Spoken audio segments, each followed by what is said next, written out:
कि जिसमें डेटा होता है वो क्वांटिटेटिव होता है, और जिसमें डिस्क्रिप्शन ज़्यादा होता है वो क्वालिटेटिव होता है. But when we look at the actual definition, in quantitative, data is gathered in a such a way that it can be quantified and subject to statistical analysis. Whereas qualitative में data is gathered and it can be analyzed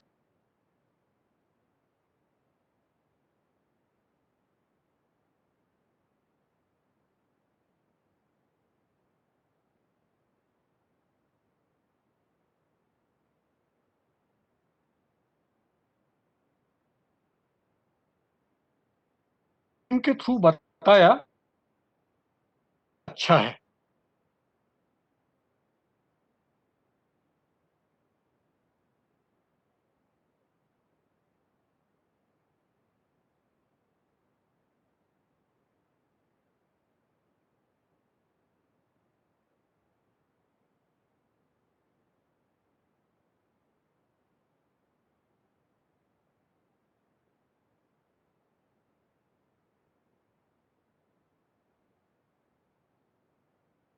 Statistical. So there can be a mistake in choosing the tool, which is fine, but then the truth is out there. So you never reach the truth itself, but you try to go near the truth. So ध्यान में कैसा रखना है, quantitative मतलब truth is out there and qualitative मतलब multiple truth. Okay, so this is the comparison. So look at the bottom. The qualitative research is less generalizable. मी जर यवतमाळ मधल्या farmer सुसाईडचा प्रबंध जर प्रकाशित केला तर तो फक्त यवतमाळ किंवा त्यासारख्या जे भूभाग आहेत जगात तिथे लागू होतो, त्याच्या व्यतिरिक्त तो लागू होणार नाही. Whereas if I do a study on superconductivity, it is more generalizable. Qualitative is text based, quantitative is number based.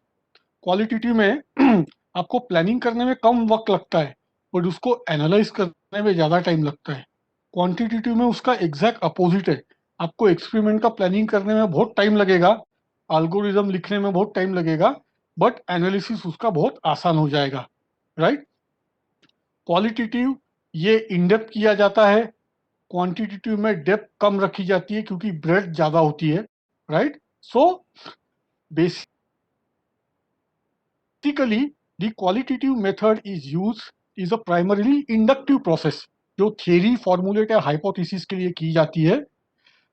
Quantitative on the other hand is a deductive जिसको हम कहते हैं कि to test the specified pre-specified concept, right, or hypothesis or anything which is the part of theory. So say for example I wanted to challenge the theory of gravity, I will be using the quantitative method, right. ये method दी गई है. Qualitative में focus group हो गया, in-depth interview हो गया, review of document हो गया. क्वांटिटेटिव में आप survey, structured interview, observation, review of record, document, numeric information वगैरह लोगे. So again the focus of quantitative is on the measurability, whereas in qualitative it is a context richness उजवीकडचं. Quantitative is general, whereas the qualitative is specific. In conducting a quantitative research, we are looking at the reliability. Qualitative में हम उसकी credibility देखते हैं कि ये कितना credible है. हाँ, सैंपल साइज में. हाँ, qualitative quantitative is use for testing the theory, whereas qualitative is use for theory development. Sample दोनों में भी लार्ज लगते हैं, ऐसा नहीं है कि here it is large, here it is small. No, both requires adequate sample. Okay. Now the another part, deduction and induction, जो आपको एग्जाम में सवाल पूछे जाएंगे. डिडक्शन का मतलब क्या है? Using logic from general to specific. Induction उसका एग्जैक्ट अपोजिट है, from specific to general. So where the conclusions are based on many specific observation. ये दोनों का जब इंटीग्रेशन होता है इंडक्टिव डिडक्टिव का, तब एक साइंटिफिक मेथड बनाई जाती है. प्लीज कीप इन माइंड, आपको जो भी मल्टीपल चॉइस पूछे जाएंगे उसके जो चॉइसेस दिए जाएंगे वो बहुत पास पास के होंगे. In both deductive and inductive data is important. All decisions are based on the data. Beyond data, you can't make any decision, right? So data is at the core. Now let's look at the what you call methods. So there is a theory of gravity. Now I wanted to challenge the theory of gravity. So I postulated and I what you call conducted certain experiments. I have number of hypotheses, and after conducting the experiment, I tested my hypothesis and I compare my outcome with the reality. So at the end of experiment, if I know that all my hypotheses are rejected, then I could say that yes, the G is equal to 9.8 is a valid.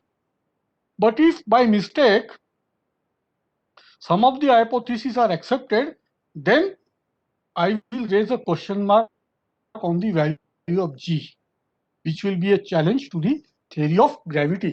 वैसे अगर आप देखोगे तो Isaac Newton ने Albert Einstein ने black hole पहले लिखा था एग्जिस्ट होते हैं, फिर उन्होंने बोला कि ब्लैक होल का कंसेप्ट ही नहीं है, एंड देन लेटर ऑन उनके डेथ के बाद जो यूके के रिसर्चर थे उन्होंने ब्लैक होल के थ्योरी को प्रूव किया था. So if you want to challenge any theory, established theory, we use this particular method.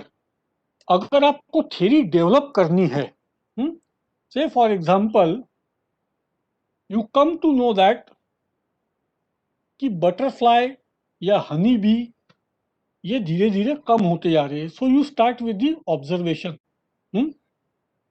And based on your observation you construct the hypothesis, and later on you come out with the general explanation by combining all the hypotheses together, and you come out with a theory. That process is called as a process of construction of theory by starting with the observation. So take example, I am curious कि जब मैं 2012 में India में लौटा तो मैंने देखा यहाँ पे 10th और 12th के एग्जाम में मेरिटोरियस स्टूडेंट्स में लड़कियों का प्रोपोर्शन हर साल बढ़ रहा है. तो मुझे एक सवाल आया कि ऐसा क्या हुआ की ऑल ऑफ ए सडन लड़कियां मेरिट में आने लगी. म्हणजे काय पोरं भायटाळ झाले का एकदम या देशातले, का मुली एकदम हुशार झाल्या रातोरात, असा मला प्रश्न पडला. Again I divided India into urban and rural. I wanted to make sure कि ये केवल अर्बन में नहीं हो रहा है, ये रूरल में भी हो रहा है. और मैंने उसके ऊपर काम किया 8-10 साल, और मैंने एक थ्योरी बनाई कि ये जो हो रहा है ये बिकॉज ऑफ सर्टन फिनोमिना की वजह से हो रहा है. ऐसा नहीं है कि लड़के अचानक लीस्ट इंटेलिजेंट हो गए या लड़कियां बहुत इंटेलिजेंट हो गई. No, that is not the case. It is a phenomena. और आप अगर वेस्टर्न या डेव्हलप कंट्रीओ में देखोगे तिथे मुलींचं प्रमाण मेरिटमध्ये यायचं हे जास्ती आहे सगळ्या डेव्हलप नेशंस मध्ये. सो इंडिया में भी ये अभी पिछले 10-15 सालों से हो रहा है. So I can construct a theory. जैसे honey bee, take example. Honey bee, मधुमक्खियां ये धीरे धीरे खत्म हो रही है. We really wanted to know ये क्यों हो रहा है. जैसे आपने अगर एडम स्मिथ की किताब पढ़ी होगी तो एडम स्मिथ ने लिखा था जब मधुमक्खियां कम हो जाएगी तो धरती का एंड ये साइट में होगा. बिकॉज जो विविधता है वो because of cross pollination done by the honey बीज हमारे यहाँ है। अब आपने माय नेम इज खान अगर पिक्चर देखा होगा तो माय नेम इज खान में वो बोलता है कि ये मोबाइल टावर जो आ गए हैं और ये जो रेडियो फ्रीक्वेंसी हम मोबाइल फोन यूज कर रहे हैं, it is because of that the honey bees जो है ये अर्बन एरिया और रूरल एरिया में धीरे धीरे लुप्त हो रही है। अब we don't know the exact reason, but अगर कोई इसके ऊपर स्टडी करता है और थेरी ऑफ मिसिंग हनी बीज अगर बनाता है तर त्या थेरीला त्याचं नाव देण्यात येऊ शकतं, right. So you start with observation and you formulate a theory. So in research, the deductive and the inductive forms are the two most powerful forms. Both are backed by the data. Clear? Now literature. ठीक है, सबसे पहले you have to find it, आपको किस type का literature चाहिए। इसमें सब कुछ आएगा, वेबसाइट्स आएगी, जर्नल आएगा, ब्लॉग आएगा, रिसर्च पेपर आएंगे, किताबें आएगी, सेमिनार आएगा, कॉन्फ्रेंस आएगा, everything will be there. So know the type, see the available sources और कहाँ से ढूंढना है वो आपको डेवलप करना है। आज आपका scholar.google.com और आपकी लाइब्रेरी ये आपके दो मेन सोर्स हो गए, एंड सर्टन कॉन्फ्रेंसेस वो आपके टॉपिक से related. You have to read everything, keep a track of references either by, if you are reading online तो PDF का एक एडिटिंग टूल आता है, हाईलाइट करके रखो। आप प्रिंट आउट लेके पढ़ रहे हो तो आप मार्क रखिए या नोट रखिए, राइट। और एनोटेशन लिखते जाइए कि आप जिस टॉपिक से रिलेटेड काम कर रहे हो, जो लिटरेचर आप पढ़ रहे हो, आपको एग्जैक्टली उसमें से क्या क्या लेना है। Then how to use it, depending on our topic, depending on the question, we have to argue the rational कि जैसे अभी कोई बोल रहा था कि लॉ लॉ के वो स्टूडेंट है और ह्यूमन राइट पे काम, तो question come, why human right, why this particular topic, why this particular subdomain. So you have to argue for the rationale. Then whatever work you are doing is always backed by a theory. Even in case of law, the theory of human right exists.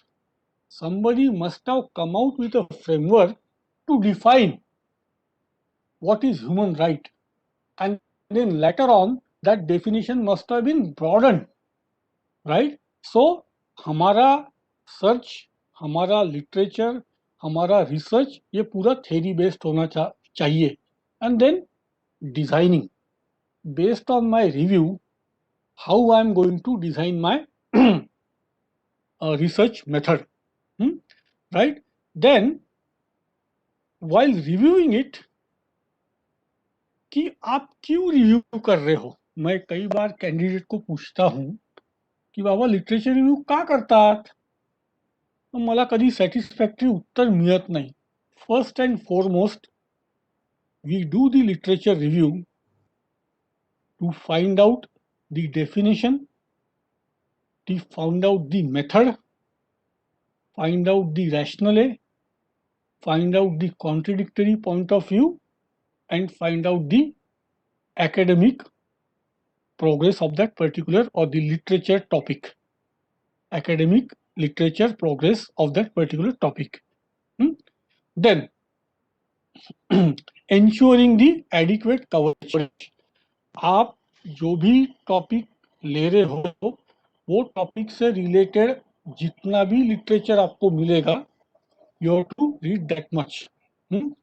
Then writing purposefully and working on the style and tone. After reviewing the literature, a candidate must start writing in her or his own words and setting up the tone and style कि किस angle में उस topic को वो channelise करना चाहता है और क्यों, उसका आर्ग्यूमेंट होना चाहिए। ये सब हम लोग जानते ही है। आपका problem whether it's a theoretical or empirical, will be substantiated by review of literature. Then there will be a inductive and deductive reasoning. You will be testing the hypothesis, and you will have the operational definition. आपकी method क्या है, आपकी procedure क्या है, वो आपको design में बताना पड़ेगा.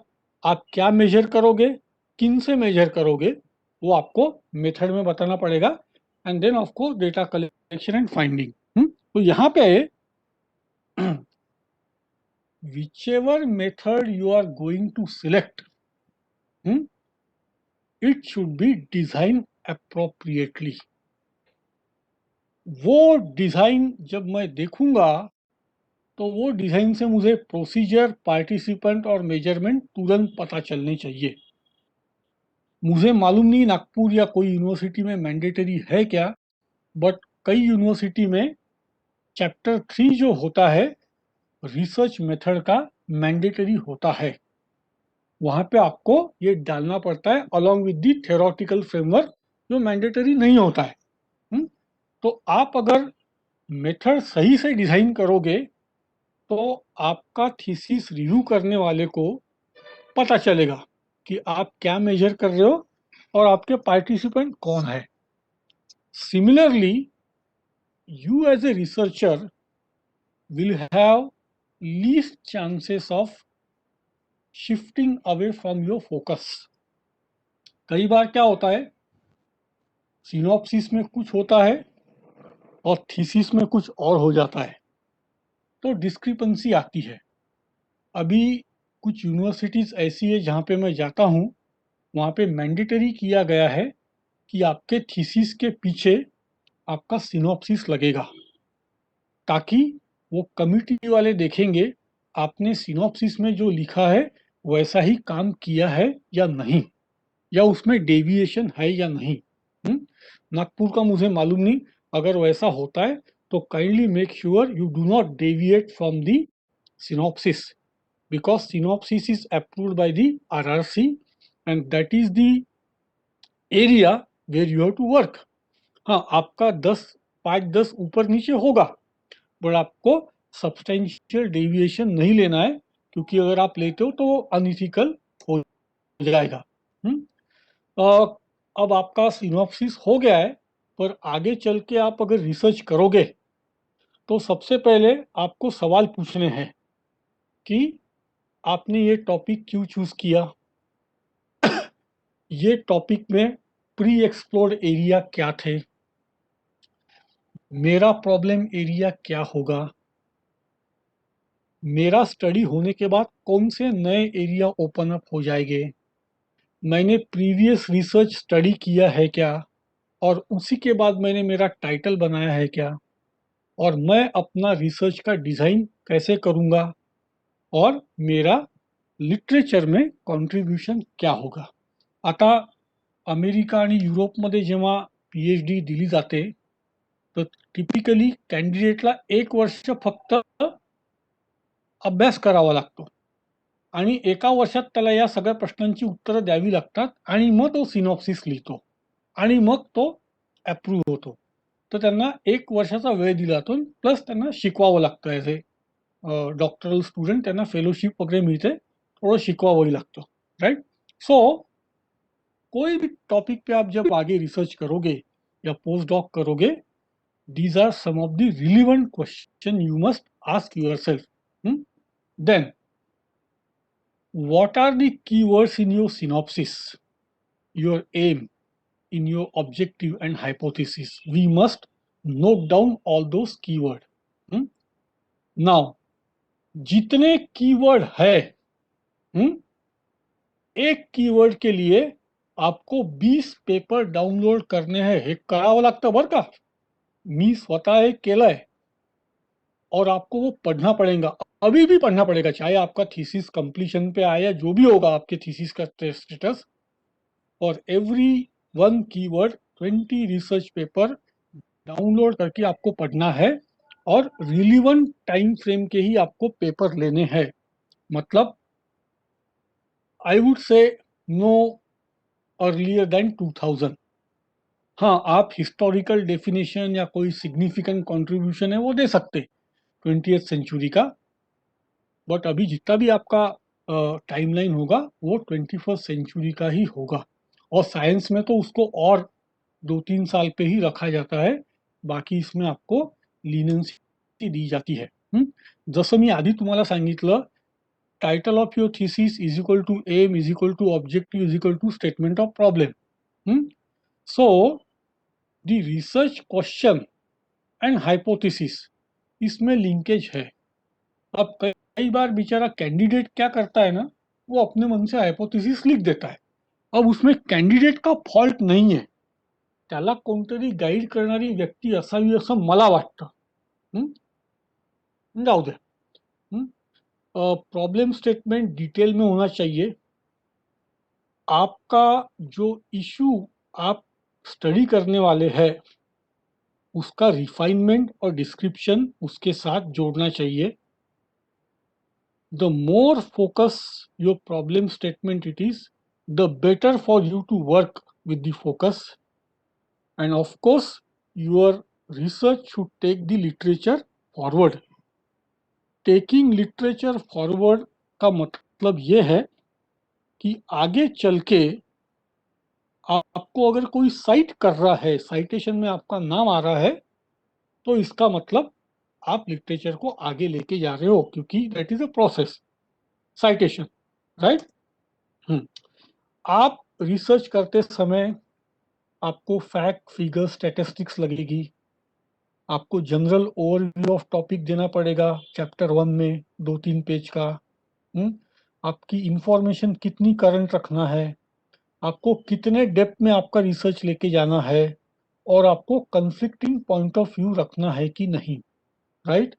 अब जैसे मैंने आपको बोला कि सैंपल मेरे हिसाब से 888 to 1444, क्वेश्चन एयर में 27 क्वेश्चन, वैसे ही अभी अभी मेरे ख्याल से नागपुर में थीसिस A4 पेज के आगे पीछे प्रिंट करने का परमिशन मिल गया है।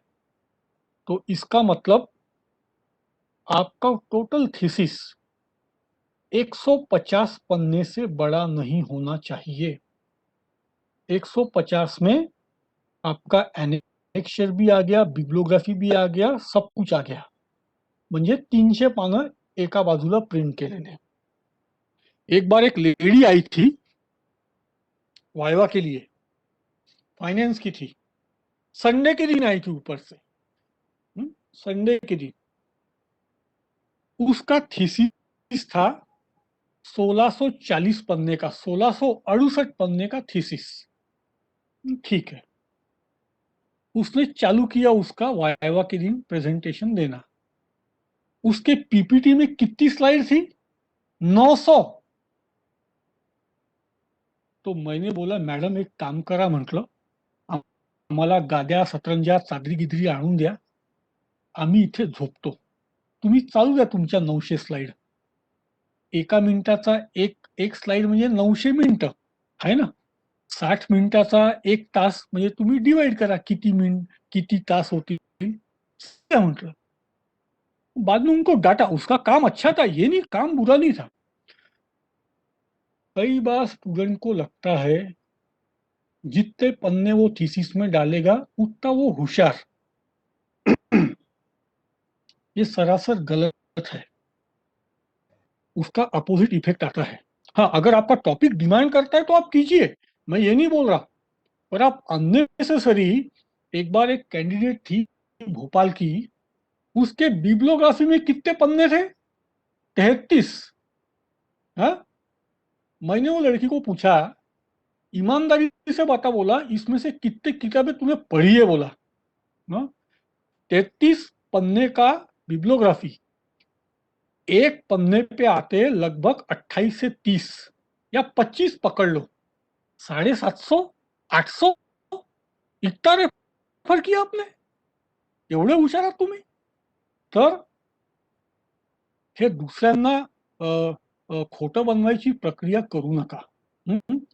ते बिब्लियोग्राफी सुद्धा लिहिताना मी तुम्हाला उद्या सांगेल कशी लिहायची। खूप सुंदर मेथड आले आहेत, तुम्हाला जर स्वतःमध्ये क्युरिओसिटी असतील तर येल विद्यापीठ, हार्वर्ड विद्यापीठ यांच्या बघा, आज इंटरनेटवर सगळं अवेलेबल है। आप जितना जस्टिफिकेशन आपके थीसिस को लोगे उतना सुंदर वो लगेगा। हैविंग सेड दैट, अमेरिका में एक बार 7 पन्ने के थीसिस को पीएचडी मिली और 11 पन्ने के थीसिस को भी पीएचडी मिली। Okay, enormously intelligent people. So kindly make sure you do not exceed 300 pages, म्हणजे 150 पेज मागे पुढे। ओके, हाँ, सर्च करते समय आप लाइब्रेरी का डेटाबेस, किताबें, जर्नल, गूगल स्कॉलर, कॉन्फ्रेंस, यहाँ से जानकारी लीजिएगा। जानकारी लेने के बाद whether the author is credible, whether that journal is a peer reviewed, scholarly और authoritative, और या किसी के ब्लॉग से लिया है। मैंने एक गवर्नमेंट ऑफ इंडिया के लिए एक रिसर्च प्रोजेक्ट किया था और उस पे मैंने ब्राजील के एक इकोनॉमिस्ट के ब्लॉग से कुछ लिखा था कोट करके।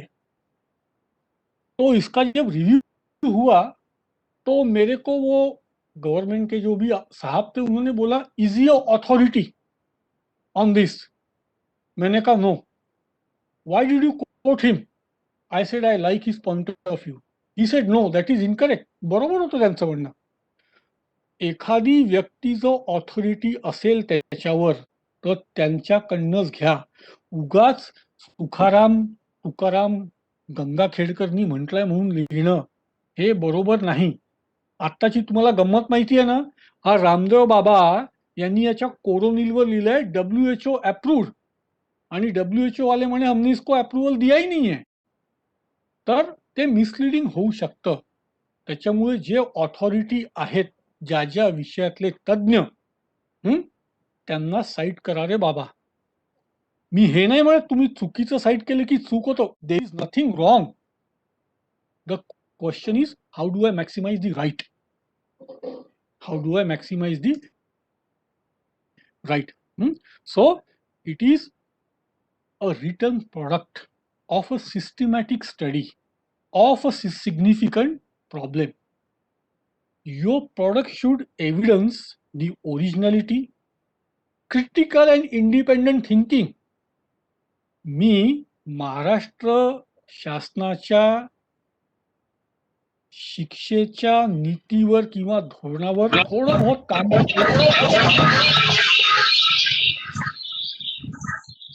आपल्याकडे अशी वेळ आलेली आहे की आपल्या विद्यार्थ्यांना इंडिपेंडंट आणि क्रिटिकल थिंकिंग करता यावं। आता ही जी नवीन शिक्षा पॉलिसी आलेली आहे, तुम्ही बघा पाश्चिमात्य देशामध्ये, मी त्यांचा फॅन नाही आहे, पण they make you think independently, they make you think critically. आता मी फॉर्च्यून 500 कंपनीचा उपाध्यक्ष होतो, आम्हाला या सगळ्या गोष्टींचा वापर करावा लागायचा, क्रिटिकल थिंकिंग। तर आपल्या संशोधनामध्ये ते दिसलं पाहिजे, त्याचा प्रॉपर फॉर्मॅट आणि थॉरो डॉक्युमेंटेशन असावं, and it should create the new knowledge and extend the existing knowledge. ये जनरल फॉर्मेट है, आपका यूनिवर्सिटी का जो भी गाइडलाइन है उस हिसाब से आप बनाइएगा। Introduction, review of literature, method, result and discussion, right?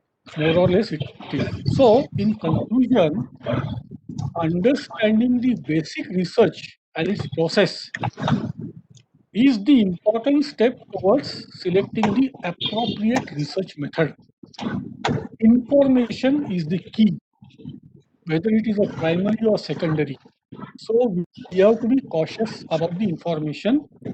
We have to keep our research simple yet focused. Okay? इपिक्टेटस नाम का एक फिलोसोफर था। इपिक्टेटस ने बहुत अच्छा लिखा था, उसका टाइटल ये, get educated. To accuse other for one's own misfortune is a sign of want of education. अगर आप आपके बदकिस्मती के लिए किसी दूसरे को ब्लेम करते हो तो आपको शिक्षा की जरूरत है। To accuse oneself shows that education has begin. अगर आपने अपने आप को ही कोसा तो आपके शिक्षा का मार्ग प्रस्थापित हुआ है। अगर आपने अपने आप को भी नहीं कोसा और किसी को भी नहीं कोसा, तो आपकी शिक्षा पूर्ण हो चुकी है.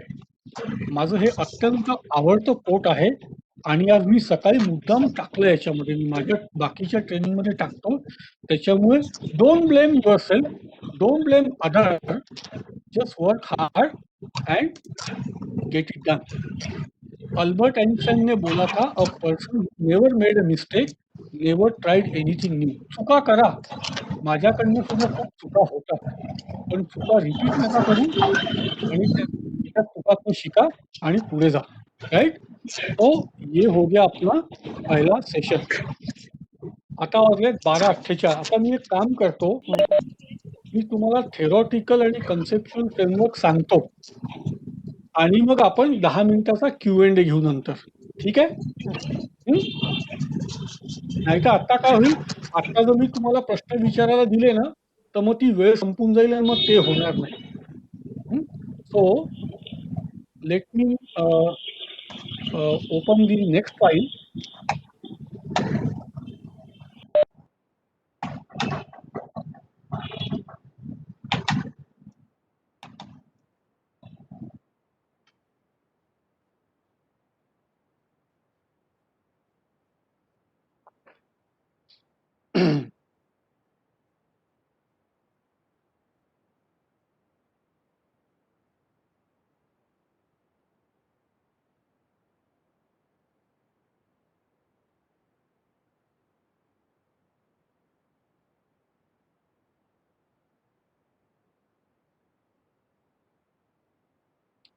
अब ये जो थेरोटिकल फ्रेमवर्क की हम बातें करेंगे, ये टिपिकली पीएचडी में एक्सपेक्टेड नहीं है, बट आप अगर आगे का रिसर्च करना चाहते हो,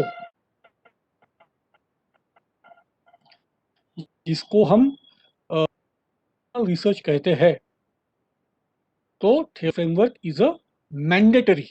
बिना उसके आपको वो रिसर्च करने का ग्रांट नहीं मिलेगा. दिसतंय का सगळ्यांना है? Is it visible? हो सर, विजिबल आहे. हो sir. Okay. So today we will discuss about two framework. One is a theoretical and another is a conceptual. Now, as the name says, the theoretical framework is based on a theory. मतलब आप जो भी research कर रहे हो, सब research ये theory based होता है. कोई भी रिसर्च हवा में नहीं होता है. So what is theoretical framework? It is basically a collection of interrelated concept, just like a theory, but not necessarily so well worked out. मतलब आपके थीसिस के टॉपिक में जितने भी कंसेप्ट है, जितनी भी थ्योरी है, उसका इंटर रिलेशन आपको जब आप डिफाइन करोगे, उसको हम थेरोटिकल फ्रेमवर्क बोलते हैं. तुमच्यापैकी 10% लोकांना हा टॉपिक कळेल, 90 लोकांना नाही कळणार. It is okay. ज्यांना कळला त्यांनी प्रयत्न करावा. कारण थोडं क्लिष्ट आहे, पण मी अगदी सोप्या भाषेत तुम्हाला सांगतोय. और TF will guide your research. TF का फायदा क्या होता है? जैसे मैंने आपको प्रीवियस प्रेजेंटेशन में बताया था कि आप क्या मेजर कर रहे हो और आप कौन सी रिलेशनशिप देख रहे हो, ये आपको थ्योरेटिकल फ्रेमवर्क से पता चलता है. Isn't that beautiful? इसीलिए आप अगर टीएफ एक बार आपको जम गया, तो आपके गलती होने के चांसेस 10% से कम होते हैं. गलती मतलब आपका रिसर्च डेविएट होने के. क्योंकि एक बार टीएफ बन गया तो आपको एग्जैक्ट पता चलेगा किससे लेना है डेटा, क्या मेजर करना है और क्या स्टॅटिस्टिकल रिलेशनशिप देखना है. That's it. और रिसर्च मध्ये अजून काय लागतं हो तुम्हाला? म्हणून हा त्याचा एक बिल्डिंग ब्लॉक आहे संशोधनाचा. नाउ जब आप डिडक्टिव या थ्योरी टेस्टिंग थ्योरी में रिसर्च कर रहे हो, तब वो क्रिटिकल होते हैं और उनको स्पेसिफिक और बहुत सोच समझकर बनाया जाना चाहिए. हैविंग सेड दैट, जब आप एक्सप्लोरेटरी स्टडी, जो हम सब ये रिसर्च कर रहे हैं पीएचडी का, वो ये पार्ट है. यहाँ हमको ज्यादा जानकारी नहीं है, हम कुछ सीखने की कोशिश कर रहे हैं, वहां पर भी थ्योरेटिकल फ्रेमवर्क इंपॉर्टेंट होता है. अब इसको कैसे बनाने का, आपका शाम, अभी तो आप घर में हो, आज का सेशन जब 5 बजे खत्म हो जाएगा, शाम को एक A4 पेपर पे आपका टाइटल लिखने का थीसिस का. ठीक है. उसके बाद आपके टाइटल में जितने कीवर्ड है उसको वर्टिकली लिखने का, एक के नीचे एक. 2 कीवर्ड है, 3 है, 4 है, वो गए कीवर्ड. उसके बाद आपके कीवर्ड से रिलेटेड जितनी भी थ्योरी है उसको अगले वाले कॉलम में लिखने का. T1, T2, T3, T1 theory 1, theory 2, theory 3. फिर आता है कंसेप्ट. अगर आपके कीवर्ड इंटर रिलेटेड है, जो हम कंसेप्ट बोलेंगे उनको, तो आपको C1, C2 भी लिखना है. आता होता काय, जेव्हा मी माटे चौकातल्या कॉलेजमध्ये येतो ना, मी एका स्टुडंटचं घेऊन तुम्हाला बनवून दाखवतो, त्याच्यामुळे बाकीच्या लोकांना प्रेरणा मिळते. आता इथे आहो आपण ऑनलाईन. मागच्या बॅचमध्ये मी एक प्रयत्न केला, पण ते तेवढं जमलं नाही, कारण मला दिसलंच नाही. म्हणजे मी इथं ऑनलाईन आहे, तुम्ही कुठेतरी दुसरीकडे बसलेला आहात, पण तरी हे जे मी सांगतोय, A4 पेपर, ऊपर टाइटल, वर्टिकली कीवर्ड आपके, उसके बाद थ्योरी, उसके बाद कंसेप्ट, C1, C2, C3. अब अगर कोई आप मॉडल का इस्तेमाल कर रहे हो, स्पेशली कंप्यूटर वाले लोग होते हैं या कोई स्टैटिस्टिक्स वाले होते हैं, इकोनॉमिक्स वाले होते हो, if you are using any model instead of theory, you can use also certain model. Pharmacology वाले होते हैं, बायोलॉजी वाले होते हैं. अगर कोई मॉडल का इस्तेमाल हो रहा है, fair enough, no problem. Now हम हमारे थीसिस में जो भी डेफिनेशन लेने वाले हैं, जैसे वो लॉ की मैडम, वो ह्यूमन राइट की डेफिनेशन प्रॉबेबली युनिव्हर्सल आहे. पण जर ह्युमन राईटची डेफिनेशन डेव्हलपिंग कंट्री किंवा थर्ड वर्ल्ड कंट्री किंवा डिक्टेटरवाली कंट्रीमध्ये कशी आहे किंवा कशी फ्रेम केली गेलेली आहे, त्याच्यानुसार ती व्याख्या घेऊ शकतात. राइट. अगर कोई पाकिस्तान या येमेन में अगर ये रिसर्च कर रहा है ह्यूमन राइट का, तो वो बेचारा उसके देश में जो हो रहा है माहौल, वो एंगल से वो डेफिनेशन लेगा. कोई अगर अमेरिका में कर रहा है तो उस एंगल से डेफिनेशन लेगा. सो जो भी डेफिनेशन या मॉडल आप सिलेक्ट करते हो, उस वो आपके अलग अलग स्टेजेस जो होंगे थीसिस के, कि टूल डेवलप करना, डेटा कलेक्ट करना, इंटरप्रिट करना, एनालाइज करना, वो स्टेजेस में ये काम में आएंगे. ये TF जो होता है आपके रिसर्च का एक साइंटिफिक जस्टिफिकेशन देता है. मतलब क्या, वो ये बताता है कि साहब, जो भी मैं काम कर रहा हूं, it is grounded in and based on the scientific theory. मैं कोई हवा से कुछ टॉपिक लाया नहीं, मैं साइंटिफिक थ्योरी के ऊपर ही काम कर रहा हूं. सो ये साइंटिफिक रिसर्च होता है. अभी कंसेप्ट, आपके भी थीसिस में आप कई सारे कंसेप्टों का इस्तेमाल करोगे, और concept itself are very complex and very broad. Say for example job satisfaction. आता जर मी तुम्हाला विचारलं जॉब सॅटिस्फॅक्शन म्हणजे काय, तुमचं उत्तर काय राहील? What do you mean by job satisfaction? कब होगा वो कौन सैटिस्फाइड, बताइए.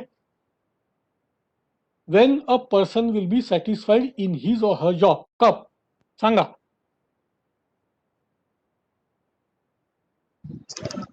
Sir, there may be many factors, not a single one. Yeah, tell me some of the Yes, sir. factors. Yes, sir. First thing is salary. Second is the kind of job I am performing. Third one is Yeah. my vacation leave. All these things. Hmm. How I can manage my family life and office thing. The balance between that.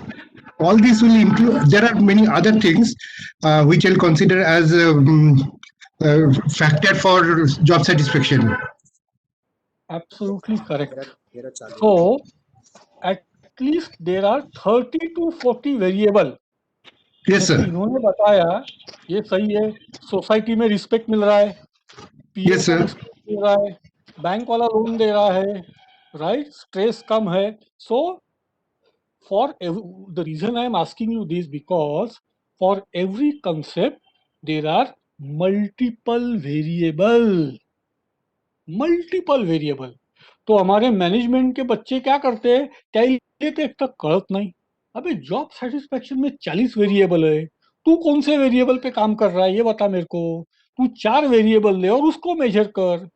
वैसे ही skill gap analysis, ये मेरे को अच्छे से याद रहेगा, क्योंकि एक लड़की को वो रो गई थी, मैंने रुलाया नहीं उसको, वो रो गई थी. उसको स्किल गैप का मतलब ही मालूम नहीं था. स्किल गैप का बेसिक मतलब ये है कि आपको एजुकेशन सिस्टम में जो पढ़ाया जा रहा है और इंडस्ट्री जो डिमांड कर रही है, वो जो गैप आ रही है उसको स्किल गैप बोलते हैं. और ये गैप एक डायनेमिक गैप होती है, ये स्टैटिक गैप नहीं होती है. उसका कोई थीसिस था मैनेजमेंट का कि third year electronics student engineering का करने वाली थी, तो वो आई थी प्री पीएचडी वाइवा के लिए. अब होता कि नहीं मुझे मालूम नहीं, तब उसका गाइड भी था. तो मतलब बेटा ये इनकरेक्ट है, आपको डेफिनेशन, आपको कंसेप्ट ही समझ में नहीं आया, तो आप क्या मेजर करने वाले हो. वैसी कस्टमर लॉयल्टी, वो आगे मैं आपको बताऊंगा, risk return, impact, case study. So जितने भी कंसेप्ट है वो आपके टाइटल, ऑब्जेक्टिव, प्रॉब्लम स्टेटमेंट और हाइपोथेसिस से लिंक होने चाहिए. ये भी एक थ्योरेटिकल फ्रेमवर्क का एक अहम पहलू है. ये कई बार होता है, कई बार नहीं होता है, बट अभी मैं होने की गुंजाइश नहीं करूंगा. बट अभी जो हम रिसर्च करते हैं, वी मेक श्योर ये सब लिंक होता है, क्योंकि आपको अगर 10 लाख रुपए कोई दे रहा है काम करने के लिए, वो बेसिक चीजें देखेगा कि आपको बेसिक मालूम है कि नहीं, राइट. अब लिंकेजेस कैसे एस्टेब्लिश करना, लिटरेचर रिव्यू, ये कंसेप्ट जो है, हाँ, जॉब सेटिस्फैक्शन कैसे डिफाइन किए गए. Then critically compare the definition that author have propose. अगर मैंने बोला जॉब सेटिस्फैक्शन का मतलब है 7 घंटा सोना, अब मैं एक रेडिकल डेफिनेशन लेके आ रहा हूं. सो अगर मैं एक नई डेफिनेशन लाना चाहता हूं, तो मुझे बाकी का डेफिनेशन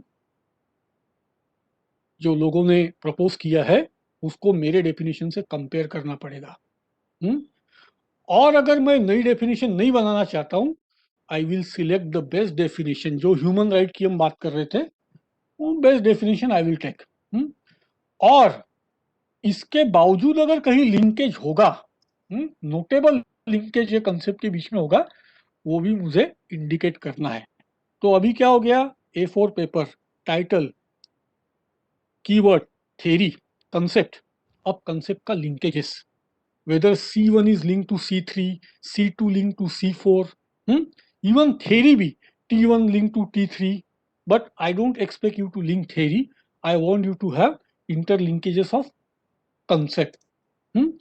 Then अगर कोई theory या मॉडल जो आपके कंसेप्ट से रिलेट होता है, और आप उसे क्यों अप्लाई नहीं करना चाहते हो, आप डिस्क्राइब कर सकते हो. नहीं किया कोई प्रॉब्लम नहीं, बट आपने किया, पढ़ने वाले को अच्छा लगेगा कि इसको मालूम है ये क्या कर रहा है. अब ये अभी मैंने आपको बताया सब.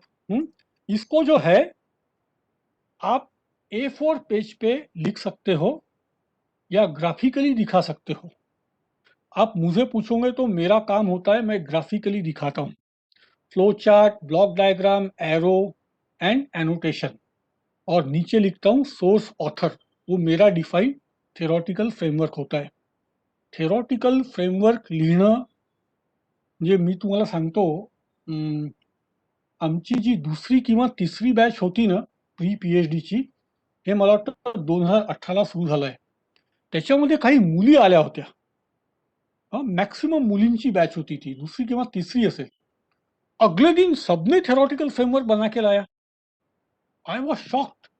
और शॉक इसलिए हुआ कि ऑलमोस्ट 80% उनके फ्रेमवर्क करेक्ट थे. तो अगर, और वो मैंने उनको डायग्रामेटिकली बोला था कि आप डायग्राम से ही बनाओ, आप लिखो मत. लिखने में कैसा, लिखने वाले की स्किल और पढ़ने वाले की समझ अगर मैच नहीं हुई तो पढ़ने वाले को समझ में नहीं आएगा.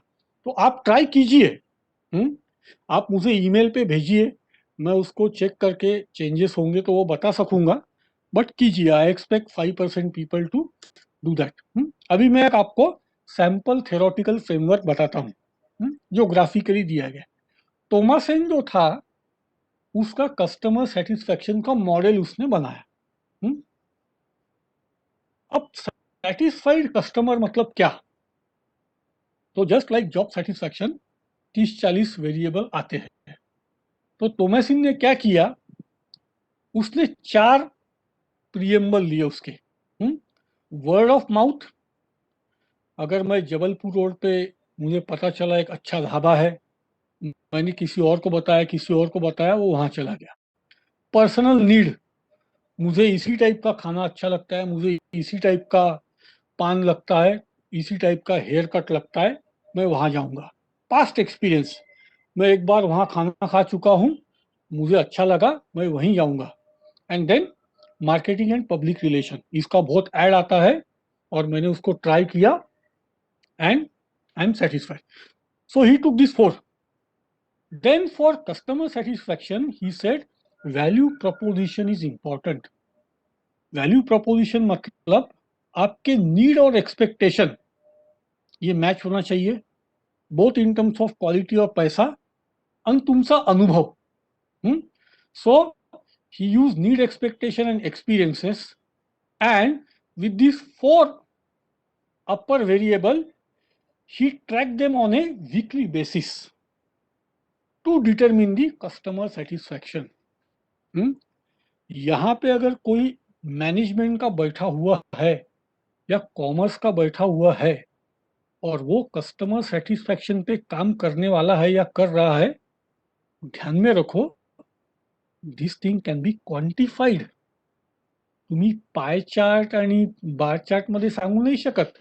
एकदा एका मुलीनी केलं होतं काहीतरी थिसिस, की हे ॲमेझॉनचे काय ते ग्रेट सेल होतात ना, दिवाळी, दसरा, होळी वगैरे, त्याच्या कस्टमरचा सेटिस्फैक्शन, क्या बम्पर सेल वगैरह का कुछ किया था उसने, वो क्वांटिफाई नहीं कर पाई कस्टमर सेटिस्फैक्शन. मेरे लिए वो रिसर्चर, उसके मैं पाँव छूंगा जो मुझे क्वांटिफाई करके बताएगा. And Atale sir is a king of quantification. King हूं मैं. आपको अगर क्वांटिफाई करना है, तो आप इंडियन स्टैटिस्टिकल इंस्टीट्यूट कलकत्ता के वेबसाइट पे जाओ. वहां से आपको मॉप्सी का एक लिंक मिलेगा. ये गव्हर्नमेंट एजन्सी है जो पूरे इंडेक्स बनाती है. आता आम्ही राज्य सरकार करता काम करतो, तो आम्हाला अनिवार्य आहे की आमचा इंडेक्स हा मॉप्सीच्या मेथडवर असावा, नाहीतर सरकार ते मान्य करत नाही. मी आतापर्यंत 6 निर्देशांक बनवलेले आहेत आणि ते मॉप्सीला पाठवायचे. त्यांच्याकडनं ते अप्रूव्ह होऊन जातात किंवा ते म्हणतात हे आमच्या मेथडवर बेस्ड आहेत. तो आप मॉप्सी बेस्ड करो, नहीं तो आप खुद का प्रोप्राइटरी इंडेक्स बनाओ, है ना. तो क्वालिटेटिव रिसर्च को हम क्वांटिटेटिव में ट्रांसफॉर्म करेंगे. आता येतो कंसेप्चुअल फ्रेमवर्क. कंसेप्चुअल फ्रेमवर्क जो होता है वो हम कंसेप्ट पे डेवलप करते हैं. You inevitably would use some, if not all, concept that this particular theory operate with. मतलब एखादी theory एखादे concept पे चलती है, जैसा theory of combustion जो है वो combustion के concept पे चलती है, right? So conceptual framework में आप आपके खुद के concept, खुद के construct और variable आप डाल सकते हैं और उसके रिलेशनशिप आप टेस्ट कर सकते हैं. थेरॉटिकल फ्रेमवर्क हे फक्त थेरीवर बनलेलं असतं. कन्सेप्च्युअल मध्ये यू कॅन डिफाईन. तुम्ही जर माझं बघितलं तर माझं तुम्हाला गुगलवर एक गव्हर्नमेंट ऑफ इंडियाला कन्सेप्च्युअल फ्रेमवर्कचा एक रिसर्च पेपरच लिहिला होता. मी एक बनवून एकदम सोपं गोलाकार आकारात ते होतं. I made it and recommended to the government of India. So conceptual framework is developed by the author itself. जब हम रिसर्च ग्रांट के लिए प्रपोजल करते हैं तो हमें थेरोटिकल फ्रेमवर्क बनाना अनिवार्य होता है. अगर हम इंपीरिकल स्टडी ले रहे हैं तो कई सारे चैलेंजेस आते हैं, like explicit assumption, examining them critically, designing the investigation to yield the data so that those assumptions can be evaluated and modified. Exploratory study में या इंपीरिकल स्टडी में आपके गलत होने के चांसेस बहुत ज़्यादा होते हैं, तो इसीलिए थेरोटिकल फ्रेमवर्क वहाँ मैंडेट किया जाता है. It is a process of theory construction. Unfortunately although all research is based on the theory, many grant proposal lack a well developed theoretical rationale. Applicatory research में क्या होता है, experimental model होता है, but you also have to provide a theoretical framework. Exploratory में तो mandatory है ही है. So it remains implicit that without that you cannot articulate your research proposal, and consequently the application may be based on good idea, it may be conceptually weak, and it may have a poor priority and impact score. तो कैसा होता है, आपने अगर theoretically propose नहीं किया, हाँ idea अच्छा है आपका पर कंसेप्चुअली वो वीक है, तो शायद आपका प्रपोजल जो है एक्सप्लोरेटरी का जो एक्सपेरिमेंटल मॉडल का होगा वो एक्सेप्ट नहीं हो पाएगा. So exam point of view से दो चीज याद रखने की है. थेरोटिकल फ्रेमवर्क ये थ्योरी बेस्ड होता है. कंसेप्ट फ्रेमवर्क में रिसर्चर को फ्लेक्सिबिलिटी होती है to add on the concept. Qualitative quantitative research याद रखिएगा. डिडक्टिव्ह इंडक्टिव्ह ये डेटा बेस्ड रिसर्च होते हैं. आता आपल्याकडे पर्याप्त वेळ आहे. काही तुमचे प्रश्न असतील तर मला विचारा. कोई भी सवाल होगा आपको.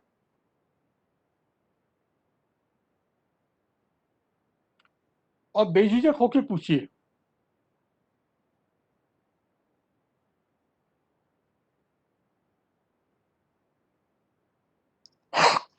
Hello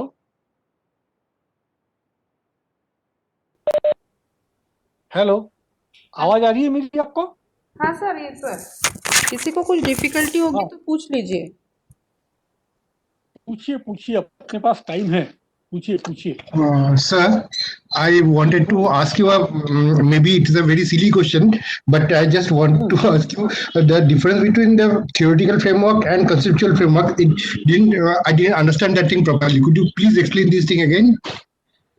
Okay, a theoretical framework is based on a theory. Yes, sir. You are doing a research. Okay. Yes. So while conducting a research, there may be some areas which are unexplored, and you wanted to explore that unexplored area. Now, Okay. having said that, while conducting that particular research, you come out with a framework which is based on a theory, saying that the research that I am conducting, although it is an exploratory research, is based on certain theory, grounded theory, and certain concepts with certain interlinkages, which you are showing it graphically or in the written format. तो ये हो गया आपका theoretical framework. Yes. Conceptual is rather difficult, I would say.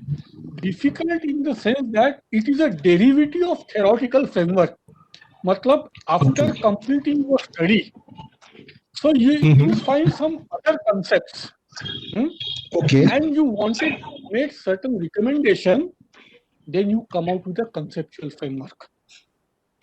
Okay. So this is a derivative of theoretical framework. Loosely बहुत loosely, ऐसा कोई hard and fast rule नहीं है, कोई Yeah. रूल नहीं है. Okay. Mm-hmm. एक रूल याद रखने का, theoretical Yes, sir. framework supersede, that's it. conceptual framework का place second distant है, second distant है. theoretical is a mandatory part. conceptual आप concept पे define कीजिए. अगर आपको कोई नया concept लगता है, say for example, आपका topic क्या है? So my computer science. हाँ, उसमें आप क्या कर रहे, टाइटल बताओ आपका. So basically, I'm working on this thing, web computing, finding a better solution for web computing. On this thing, I'm working. Okay. Something, So, sir, say, for similar, simple word, I am trying to find out a search engine which is efficient but not using the traditional things. I'm trying to on this thing. okay. So there are certain theory and certain concepts which are there, and you are trying Yes, to sir. derive something based on that. Yes, sir. अभी मान लो end of your study, आपको Mhm. पता चला कि से parameter x या concept y इसको और बेहतर बना सकता है, जो आपको पता चला है. हाँ, Yes, sir. Yeah. आप क्या करना, आपके थ्योरेटिकल फ्रेमवर्क को मॉडिफाई करके कंसेप्चुअल फ्रेमवर्क बना लो. Okay. हाँ, क्यों उसका नाम कंसेप्चुअल रहेगा? क्योंकि आपको जो पैरामीटर x या आपको जो कंसेप्ट y मिला है, वो अभी तक टेस्ट नहीं हुआ है. Yes, जब sir. तक Yes, sir. कोई भी कंसेप्ट टेस्ट नहीं होगा, तो वो थ्योरी में नहीं आएगा. अगर 2 साल बाद Yes, sir. मान लो कोई YCC की स्टूडेंट उसको टेस्ट करती है और अमेरिका में वो अप्रूव हो जाता है, तो थ्योरी में आ गया, तो वो फ्रेमवर्क Yes. फिर से थ्योरेटिकल हो जाएगा. Got it? तो that is Yes, sir. Yes, sir. Difference between. अगर आप, खैर मेरा थीसिस, अभी हम लोग तो दूर बैठे, अगर फिजिकली होते तो कल मैं आपको मेरा थीसिस लाके दिखाता हूँ. मेरे थीसिस के बिगिनिंग में थ्योरेटिकल फ्रेमवर्क था और एंड में कंसेप्चुअल फ्रेमवर्क था, कंक्लूजन में, जिसके ऊपर मैंने पेपर लिखा था. सो कंसेप्चुअल फ्रेमवर्क आपको थीसिस में डालना है, तो वो कंक्लूजन में आना चाहिए, और थीसिस के बिगिनिंग में चैप्टर 3 में आपको थ्योरेटिकल फ्रेमवर्क डालना है. Okay. Okay, sir. Thank you. Thank you, sir. Thank you. अरे विचारा रे बाळांनो, प्रश्न विचारा, लाजू नका. आपके डाउट नमस्कार, सर. क्लिअर करू. हा, नमस्कार, बोला. सर मी काय म्हणतो, जसं आमचं कसं सोशल वर्क मध्ये आम्ही हा, आता सोशल वर्क मध्ये कसं BSW म्हणजे UG लेवलवर कसं रिस्पॉन्डंट तुम्हाला 50 पाहिजे आहे. आणि याच्यासाठी आम्ही MSW साठी 60 विद्यार्थी घेतो. तसं PhD साठी काही अशी अट आहे का, किमान एवढे असलेच पाहिजे बा? अरे ते मी मगाशी सांगितलं ना, हे बघा कसं होतं. बरोबर आहे, MSW, MBA, MPhil याच्यासाठी तुम्हाला ठरवून दिले गेलेले आहेत. बरोबर आहे. आता तुमचा टॉपिक काय सांगा मला. महाराष्ट्र राज्य ग्रामीण जीवनोन्नती अभियानामुळे वर्धा जिल्ह्यातील स्वयंसहायता बचत गटातील महिलांच्या सक्षमीकरणाचे अध्ययन. अरे भाऊ, तुझ्या जिल्ह्यामध्ये सगळ्या बचत गटाचा अभ्यास मी केलेला आहे. हे जे नवल साहेब आहेत ना, ते आता अमरावतीचे कलेक्टर आहेत, त्याला विचार. त्या जिल्ह्यातले जेवढे बचत गट आहेत, माझ्या मते त्यावेळेस मी जो केला होता 769 बचत गट होते ऍक्टिव्ह. बरोबर. तुम्ही इथे 500चं सॅम्पल घ्या साहेब. बरोबर. विचारा का. तुमचे जे अधिकारी आहेत, सगळा डेटा आपल्याकडे उपलब्ध आहे. हा, आता मी जेव्हा भेट द्यायला गेलो, तर आम्ही इकडनं गेलो बुकीबोरीकडनं, तर आम्ही सेलू, त्याच्यानंतर वर्धा, आम्ही सगळे ब्लॉक नाही, तिकडचा समुद्रपूर, तुम्हाला सगळ्या तालुक्यात नाही जाता येणार. नाही सर. तुम्ही एक काम करा, तुम्हाला आत्ताच उत्तर देतो. तो तक्ता घ्या बचत गटांचा. त्या तक्त्यामध्ये, आता मी जसं काम केलं तसं तुम्हाला सांगतो, त्या तक्त्यामध्ये तुमचे जे सगळ्यात जास्ती बचत गट आहेत, हे 4 तालुक्यात आहेत. म्हणजे तुमचा जो आष्टी वगैरे आहे ना तिथे फार कमी आहे. आष्टी आणि हे जे कारखान्यामध्ये चार नाही सर. पॉईंट नाहीये ते खूप कमी आहे तिकडे. हो. तर तुम्ही काय देवळीमध्ये करा, जास्त आहे. देवळीमध्ये जास्त आहे सर. तुमचा देवळी झाला, वर्धा झाला, सेलू झाला, हे जे लागून हिंगणघाट. 4 तालुके आहे ना, बरोबर. हिंगणघाट, हो. ले लो सैंपल 500 का, क्या जा रहा बरोबर. तुम्हारा, क्या जा रहा, ठीक आहे सर. कुछ नहीं जा रहा. नाही, मी तसंच आणि केलं. मी तसंच केलं सर. तुमचे जे प्रिन्सिपल आहे ना ते दोन्ही, तुम्ही कोणत्या गुंडेवार कॉलेजचे आहे का तुम्ही, कोणत्या नाही सर, कॉलेजचे मी आहे तुम्ही? वर्धेला अनिकेत समाजकारी महाविद्यालय. तेच ते सगळे लोक मला ओळखतात. वर्धेचे जेवढे बरोबर. MSW कॉलेजचे प्रिन्सिपल आहे ना ते सगळे लोक मला ओळखतात, कारण आम्ही माझे तिथल्या गाईड सर वाळके सर आहे. भाऊ आहे सर ओळखतात. केशव वाळके सर. तर 500 सॅम्पल घ्या भाऊ, बिलकुल. हो सर, आम्ही तसं केलं सर. बरोबर. आम्ही कसं केलं सर, म्हणजे एका बचत गटामध्ये जसं अध्यक्ष, सेक्रेटरी आणि एक मेंबर, म्हणजे एका बचत गटातले 3 घेतले आणि कसं त्यांना मल्टिप्लाय म्हणजे 1,200 हे करणार आणि 2 तालुके म्हणजे नाही नाही, आता बघा तुम्ही 500 बचत गट घ्या, 500 बचत म्हणजे गट. आता किती होईल, 500 गुणिला 3 किंवा 4 म्हणजे 2000 व्यक्ती होती. है ना. बरोबर. नंतर काही बचत गटांमध्ये ज्या दिवशी त्यांची सभा असते त्या दिवशी फोकस ग्रुप डिस्कशन करा. बरोबर. विचारा हे जे सरकार तुम्हाला, कारण बरेचदा अधिकारी, आता तिथले अधिकारी कोण आहे मला माहित नाही, आणि अधिकाऱ्यांची उद्या मुलाखत घ्यायची. हो सर. आणि या ज्या योजनांमध्ये नंतर लीड बँक, तुमची लीड बँक कोणती आहे वर्धेची? Bank of India. Bank of India sir. ते वर्धेचे साहेब आहेत तिथे. ते नागपूरला बसतात, ते आता रिटायर झाले. लीड बँकेत जाऊन विचारायचं की साहेब, बचत गटांना तुम्ही याप्रमाणे फायनान्शियल तरतूद असल्याशिवाय तुम्ही लोन देत का नाहीत? है ना. कायदा यांना द्यायचं, आर्थिक सहाय्य करायचं. हे सगळं करून सुंदर पद्धतीने ते मांडायचं. सगळे पॅरामीटर घ्यायचे त्याच्यात, कळलं? तर मग ते रिसर्च छान वाटतं. ठीक आहे. तर 500 बचत गट लक्षात ठेवा, मी बघेल तुमचा थिसिस. हो ठीक आहे सर, मी नक्की तुमची मदत घेईन सर वेळोवेळी जर अडचणी आल्या तर. बिलकुल बिलकुल. Thank you very much sir. Thank you. आहे का रे अजून काही प्रश्न? Hello sir. हाँ पूछिए. Sir, which are the factors that we should have to include in our qualitative research? See, factor, when you say factor into a qualitative research, मुझे बताइए पहले आपका टॉपिक क्या है? सर मटेरियल साइंस में है, फेराइट्स पे.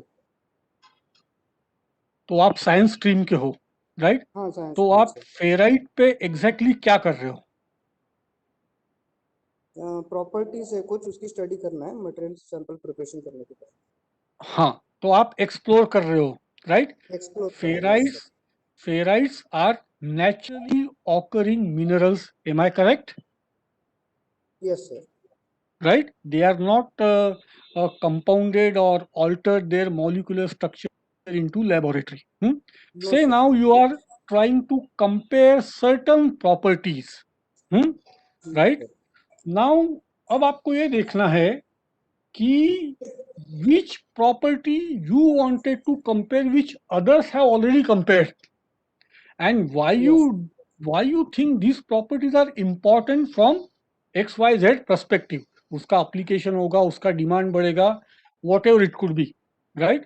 तो क्वालिटेटिव में जब आप कोई चीज उसमें डालना चाहोगे तो इसमें जो मेजर क्वालिटेटिव एस्पेक्ट आएगा वो आएगा एक तो properties of ferrites and enhancing their value. आता तुम्ही फक्त प्रॉपर्टी बघून त्याला एनहान्स करू शकत नाही, त्याला एनहान्स करण्याकरता प्रोसेसिंग लागेल, है ना. जसं युरेनियम तुम्हाला मिळतं, पण जेव्हा आपण युरेनियमला प्रोसेस करतो मग त्याचे आयसोटोप मिळतात आपल्याला आणि मग ते आपण वापरू शकतो, है ना. तसंच फेराइटला सुद्धा जेव्हा तुम्ही प्रोसेस कराल, त्याचे डेरिव्हेटिव्ह काढाल किंवा त्याचे आयसोटोप तर नाही म्हणता येणार, तर मग त्याचं व्हॅल्यू ॲडिशन होईल. मग तुम्ही त्याच्या प्रॉपर्टी बघताना असं काही बघताय की ज्याच्यातनं याचं प्रोसेसिंग होणं सोपं होऊ शकेल, याचं कमर्शियल डिमांड वाढू शकेल. जसं अभ्रक, कुठल्या जिल्ह्यातले आहे तुम्ही? यवतमाळ? सर गोंदिया, भंडारा. हा, भंडारा. अरे यार, भंडारा तुमच्याकडे अभ्रक मिळतं का? अभ्रक नाही ना? नाही तुमच्याकडे नाही मिळत. गोंदियामध्ये तिकडे कोळसा वगैरे आहे. आता काही भागात अभ्रक मिळतं. जसं गोंदिया झाला, यवतमाळमध्ये अभ्रक. आता अभ्रक आपण सगळं लहानपणी त्याचे दगड बघितलेत. ते एक इन्सुलेटर म्हणून इलेक्ट्रिकल इंडस्ट्रीमध्ये आपण वापरतो. आता अभ्रक हे नॅचरली फॉर्ममध्ये मिळतं आणि ते एक्स्ट्रॅक्ट करणं खूप सोपं आहे. राईट? तर बरेचदा काय होतं, हां, तुमचा जो भाग आहे ना, गोंदिया, भंडारा, तिथे फेराइट मिळतात मोठ्या प्रमाणात. इव्हन गोंदियामध्ये मोठ्या प्रमाणात एक न्यूक्लिअर केपेबल काय म्हणतात डिपॉझिट्स आहे, जे अजून त्याच्यावर काम सुरू झालेलं नाहीये. ते तुमच्या अ, अ, काय म्हणतात तो कोणता तो भाग बालाघाट. बालाघाटच्या बॉर्डरवर आहे ते. हं. तर क्वालिटेटिव्हमध्ये तुम्ही हे टाकणार. कोळशाकडे पाहा सर, ते कोळसा नाही का? हां. Right, right, right. तर तुम्ही तुमच्या ह्याच्यात हे हे टाकणार, की क्वालिटेटिव्ह एस्पेक्ट्स ऑफ फेराइट्स आणि okay. the potential for enhancing or testing certain properties so that commercial utilization could be explored for the ferrite. हा तुमचा ओके. ब्रॉड मध्ये हे राहील.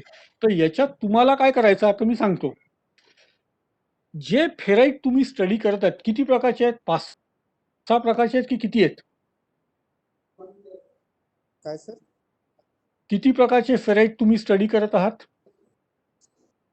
सध्या 4 किंवा 5. 4 किंवा 5. तर तुम्ही एक काम करा, समजा तुम्हाला सेम टू सेम 4-5 जगामध्ये कुठे जरी याच्यावर अभ्यास झालेला कळला, तर हो. तो अभ्यास त्याचं अध्ययन करा. किंवा नसेल तर तुम्ही असा अभ्यास बघा किंवा असा पेपर बघा, जिथे फेराइटच्या प्रॉपर्टी डिस्कव्हर करून त्याचं कमर्शियल व्हायबिलिटी वाढवण्याचे प्रकार Africa, Latin America, China, eastern युरोपमध्ये जर कुठे झाले असतील, तर ते कसे आले त्याचं अध्ययन करा. ओके. आणि त्या अध्ययनानंतर तुम्हाला तुमची डायरेक्शन मिळेल. है ना? येस. है ना? Okay sir. Thank you sir. आणि जिल्हा खनिज अधिकाऱ्यांना भेटून या तुमच्या. जिल्हा खनिज अधिकारी आहेत ना भंडारा जिल्ह्यातले, हो हो हो सर. त्यांना भेटा. म्हणजे तिथून काय होईल, जी नागपूरला जी संस्था आहे इंडियन ब्युरो ऑफ माईन, कधी कधी यांच्याकडे काही रिसर्च प्रपोजल असतात IBM कडे. तर हो, असं काही त्यांच्याकडे कधी आलं असेल तर जायचं एखाद दिवस दुपारी चहा करायच्या, गप्पा गोष्टी करायच्या, साहेबांना सांगायचं की मी या विषयावर अध्ययन चालू आहे, आपल्याकडे जर काही असेल, आपण मदत करास इच्छुक असाल तर मला ते आवडेल. आणि बरेचदा लोक मिळतात चांगली सुद्धा. तर थोडं सर. तुम्हाला एक्सप्लोर करावं लागेल आणि त्याच्यातनं तुम्हाला मग पक्की दिशा त्याच्यातनं मिळेल. Okay sir. Thank you sir. ठीक आहे. All the best. Okay sir. Thank you very much. Thank you. आहे का रे भाऊ अजून? 1:25 झालेत. लवकर विचारा एखादा प्रश्न.